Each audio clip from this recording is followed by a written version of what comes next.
Sir చెప్పు శివా. మన సింహాద్రి తన మనుషులతో పాటు వచ్చి నన్ను కొట్టిపడేసి ఆ అబ్బాయి తీసుకెళ్లారు సార్. ఏమిటే నువ్వు? నన్ను కొట్టినందుకు కూడా బాధపడలేదు సార్. మీ ఫోటోని పగలు కొట్టి వెళ్ళారు సార్. సరే, నువ్వు ఫోన్ పెట్టి చెప్తాను. అలాగే సార్. ఓయ్ కమిషనర్, చెప్పండి సార్. ఆ సింహాద్రి గాడు మన చేయి దాటిపోయాడు. ఇంకా వాడిని ఉపేక్షించడం మంచిది కాదు. ఉండరా, నీ పని చెప్తాను. దాన్ని ఎందుకు పగలు కొట్టావు? ఫోన్లో ఫోటో పగలు కొట్టాడని చెప్పాను కదా, అది కరెక్ట్ గా ఉండదు, అందుకే కంటిన్యూటీ. కొంచెం ఇటు తిరుగు. ఏంటి తమ్ముడు ఇలా కొట్టావు? నిన్ను కొట్టిపడేసాక నన్ను తీసుకెళ్లారని చెప్పావు. కంటిన్యూ జంప్ అవ్వకూడదు కదా. ఇంత పట్టుకో.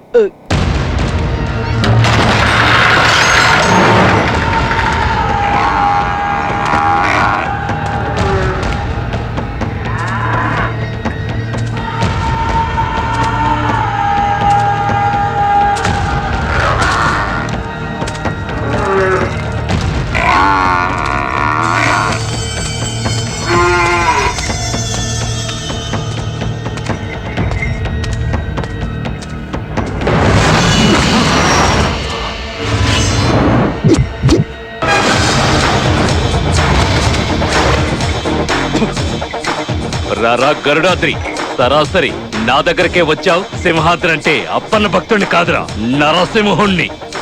నీకు సమాధి కడతాను. నాకు సమాధి కట్టడానికి చాలా మంది ఉన్నారా. నీకే మీ వాళ్ళు ఎవ్వరూ లేరని విన్నాను. అందుకే నీకు సమాధి కడతామని వచ్చాను.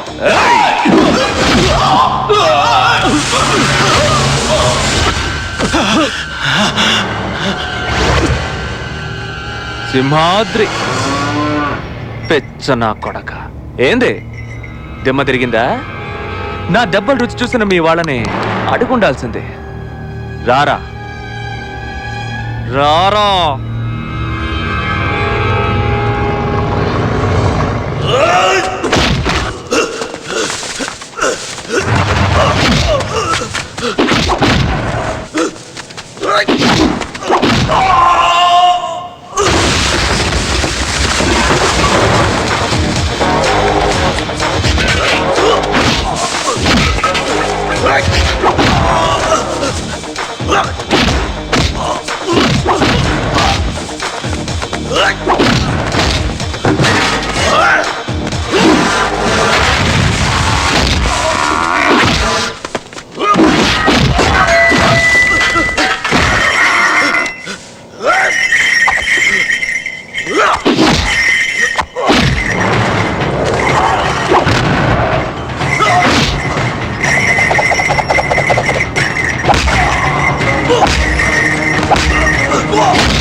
అవును, ఇక్కడికి నన్ను ఎందుకు తీసుకొచ్చావు? ఒక ముఖ్యమైన వ్యక్తిని పరిచయం చేద్దామని. ముఖ్యమైన వ్యక్తి? ఆయన ఎవరు? అటు చూడు, అదిగో అతనే. పేరు గరుడ, నా మాజీ ప్రేమికుడు. ప్రేమికుడా? మేమిద్దరం ఓ ఏడాది పాటు ప్రేమించుకున్నాం. ఏంటి ఏడాది? కానీ ఇప్పుడు నేను నచ్చలేదంట, వద్దని వదిలేశాడు. వదిలేశాడా? ఏయ్ మిస్టర్, హే, నువ్వు నన్ను వద్దంటే నాకు వేరే ఎవడు దొరకడా ఏంటి? అలా చూడు, నన్ను చేసుకోబోయే కొత్త పెళ్లి కొడుకు. నీకు ఇలాంటి నట్టు లూసు గడే దొరుకుతాడే. ఎవరు లూజు? నువ్వే లూసు. నువ్వే. నువ్వేనే. నువ్వే. నువ్వే.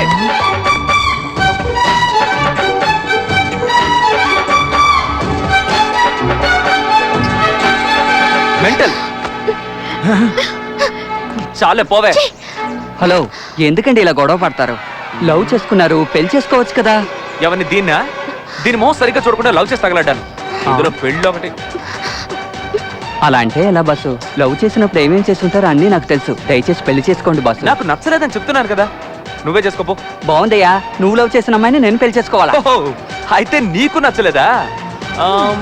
అయితే నువ్వు పని చేయి, నువ్వు వెళ్ళి మీ నాన్నతో ఈ అమ్మాయి నచ్చలేదని చెప్పు. అది కుదరదు బాసు. నువ్వు చేసుకోకపోతే నాకు బలవంతంగా కట్టబెడతారు. ఓ, అయితే ఓ పని చేయి, నేను చెప్పినట్టు చేసావంటే నిన్ను ఈ అమ్మాయి బారి నుంచి ఈజీగా కాపాడతాను.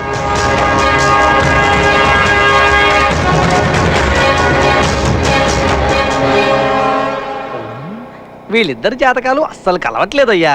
ఏమయ్యా శాస్త్రి, నిన్ను ముహూర్తం పెట్టమన్నా జాతకం చూడమన్నా? మంచి ముహూర్తం చూడవయ్యా. అది కాదండి, జాతకాల్లో. అలాగే సార్.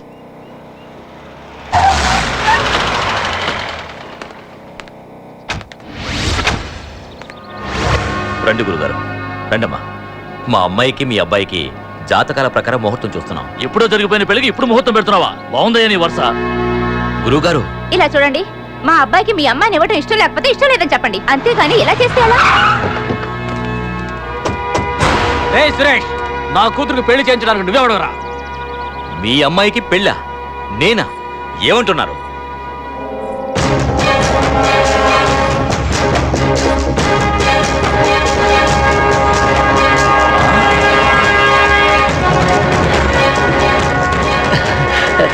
కనిపెట్టేస్తారా?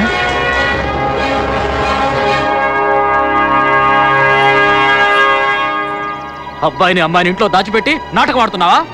మా మధ్య ఎటువంటి సంబంధ బాంధవ్యాలు ఉండకూడదని తెగదెంపులు చేసుకున్నాం. వాటిని అతికించాలని చూస్తున్నావా?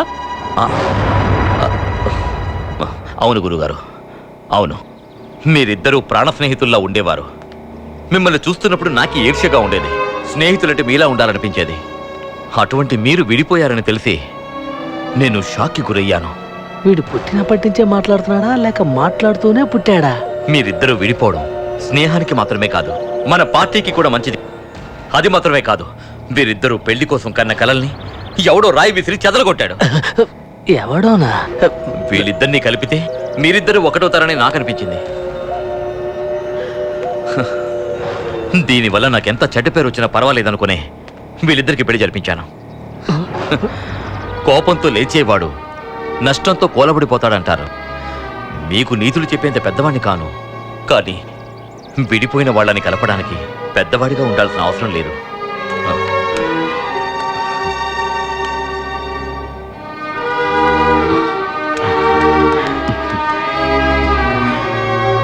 చాలా థ్యాంక్స్ సురేష్.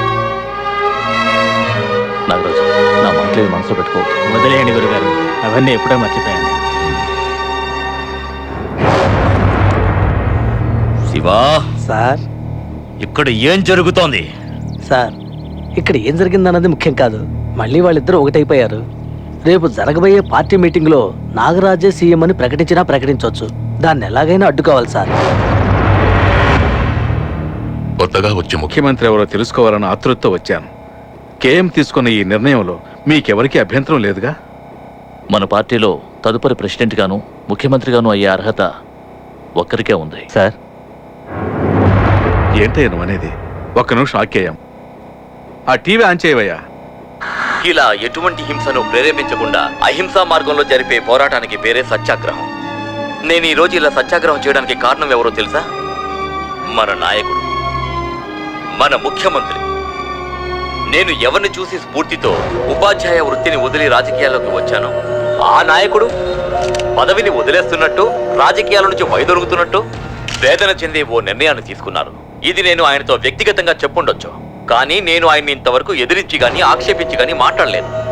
అందువల్లే నేను దీన్ని ప్రజల ముందుకు తీసుకొచ్చాను. ఆయన పదవి నుంచి తప్పుకోకూడదు, తన నిర్ణయాన్ని మార్చుకోవాలి. ఒకవేళ మార్చుకోకుంటే ఇదే సత్యాగ్రహం ద్వారా నేను నా నిర్ణయాన్ని ప్రకటిస్తాను. అయ్యా ఏమిటి లేచారు? మరేం చేయమంటావు? పద వెళ్ళి సురేష్ని కలుద్దాం. అయ్యా ఇప్పుడు మీరేళ్ళు సత్యాగ్రహాన్ని విరమింపచేస్తే మీరు సురేష్ కలిసే నాటకం ఆడుతున్నారని ప్రతిపక్షం వాళ్ళు ఆరోపిస్తారు. అయితే ఈ మీటింగ్ ఇంతటితో ముగిద్దాం. సరేనయ్యా. అందరికీ నమస్కారం.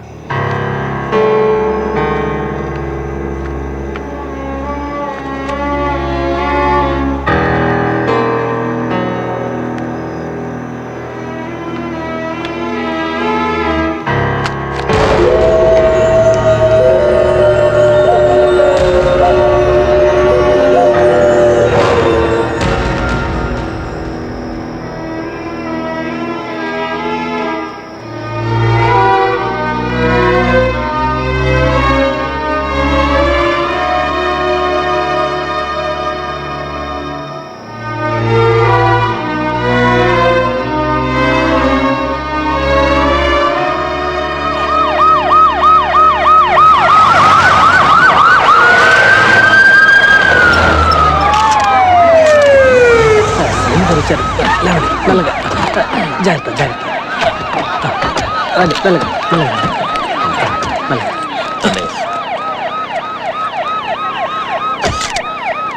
నమస్కారం అయ్యగారు.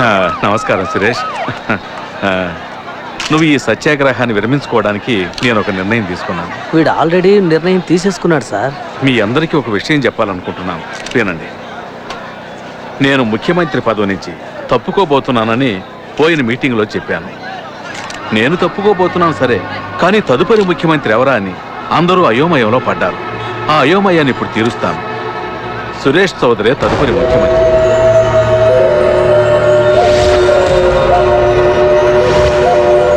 అయ్యా నేను మీకు విషయం మనా చేసుకోవచ్చా? అతను వదలండి.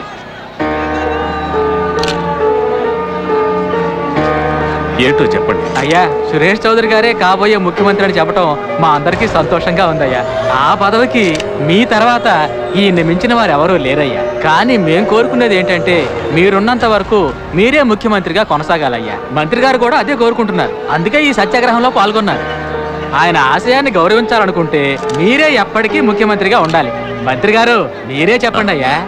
అతను చెప్పింది కరెక్టే కదా గురుగారు. చూడు సురేష్, నువ్వు మన పార్టీలో ఉండటం పార్టీకే గర్వకారణం. సురేష్ చౌదరే కాదు, మీ అందరి అభిప్రాయాన్ని గౌరవించి నేనే ముఖ్యమంత్రిగా కొనసాగుతా. నేను మీరు చెప్పమన్నట్టే చెప్పాను బాబు, కానీ భయంగా ఉంది. ఎందుకు భయపడుతున్నారు? అతని కథ ఇంతటితో ముగిసిపోతుంది. బండి ఎక్కండి.